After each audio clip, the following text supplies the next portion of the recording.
मार्फत की दुनिया के मुअज़्ज़ज़ दोस्तों, मैं हूँ सईदा शहजादी और आप तमाम देखने और सुनने वालों को अस्सलामु अलैकुम। नाज़रीने गिरामी, एक सहाबी ने इमाम जाफर सादिक अलैहिस्सलाम से पूछा, मौला, कुछ लोग कहते हैं कि इमाम महदी अलैहिस्सलाम का कोई वजूद नहीं है और वो दुनिया में वापस नहीं आएंगे। इमाम ने फरमाया, सुनो, अल्लाह ने हमारे इमाम महदी के लिए अपने 3 अंबिया की खसूसियात अता की हैं। इनकी विलादत हजरत मूसा की विलादत जैसी, इनकी ग़ैबत हजरत ईसा की ग़ैबत जैसी, इनके ज़हूर में ताख़ीर हजरत नूह के तूफ़ान की ताख़ीर जैसी, इसके बाद अब्दे साले यानी हजरत हिजर जैसी लंबी उम्र अता की।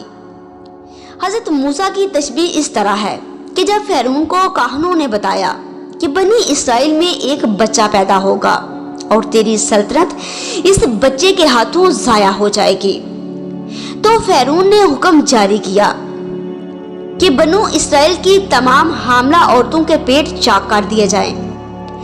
40,000 बच्चे कत्ल करवा दिए गए, लेकिन वो फिर भी हजरत मूसा को ना पा सका। सुनो, तमाम दुश्मन कुव्वतें ये जानती हैं कि इमाम महदी अलैहिस्सलाम उनकी सल्तनत को तबाह कर देंगे, इसलिए वो लोग हमसे दुश्मनी करते हैं, लेकिन अल्लाह अपने फैसले को हर एक जालिम पर जाहिर करेगा।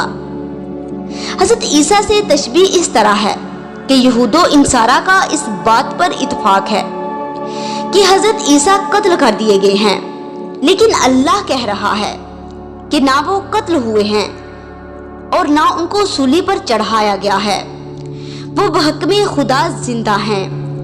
इसी तरह इमाम महदी अलैहिस्सलाम की ग़ैबत वाक़या होगी।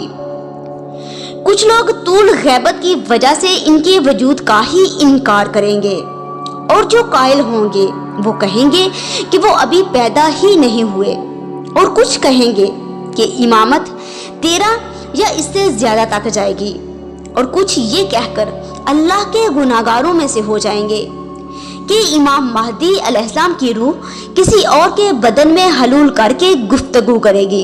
सुनो, हजरत नूह से मुशाबत इस तरह है कि जब नूह ने अपनी कौम के लिए अजाब तलब किया तो खुदा ने रूहुल अमीन को साथ देना हुरमा देकर भेजा और कहा कि खुदा फरमाता है, ये लोग मेरे पैदा किए हुए हैं, मैं इनको अपने गजब से इस वक्त तक हलाक नहीं करूंगा जब तक इनको दावते हक ना दी जाए, लिहाजा इन हुरमों को बो, जब ये उगे इस वक्त यकीनन तुम्हारी और तुम्हारी कौम की निजात और रिहाई होगी।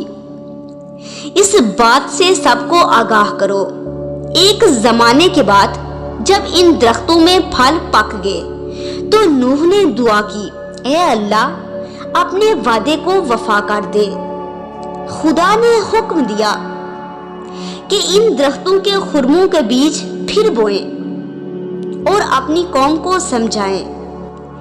ये खबर हजरत नूह ने मोमनों को पहुंचाई तो इनमें से 360 अशखास मुर्तद हो गए और कहने लगे कि नूह जो वादे करते थे अगर वो हक होता तो इनके परवरदिगार का वादा गलत ना होता। नाज़रीने गिरामी, 7 मर्तबा ऐसा हुआ कि जब दरख्त फल आवर होते तो अल्लाह हुक्म देता कि इनके बीज बोएं। हर मर्तबा ऐसा हुआ कि एक गिरोह जो ईमान लाया था वो मुर्तद हो जाता।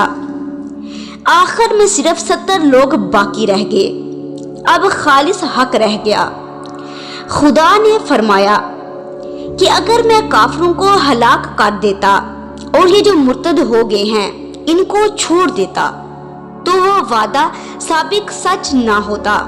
इसी तरह अगर अल्लाह इमाम महदी अलैहिस्सलाम को पहले भेज देता तो आज और आज के बाद आने वाले काफिर मुर्तद बच जाते। हजरत हिजर से इमाम महदी अलैहिस्सलाम की मुशाबत इसलिए है कि अल्लाह ने इनकी उम्र को कार नबूवत के बाइस तवील नहीं किया और ना ही इसलिए कि इनके ऊपर किताब नाज़िल करना थी। بلکہ اللہ کے علم میں تھا کہ امام مہدی علیہ السلام کی طویل غیبت واقع ہونا ہے اور لوگ ان کی لمبی عمر کا انکار کریں گے۔ اس لیے اللہ نے حضرت خضر کو طویل عمر عطا فرمائی تاکہ وہ امام مہدی علیہ السلام کی طویل عمر کے لیے دلیل بن جائیں۔ اللہم صلی علی محمد و آل محمد وعجل فرجہم اجمعین۔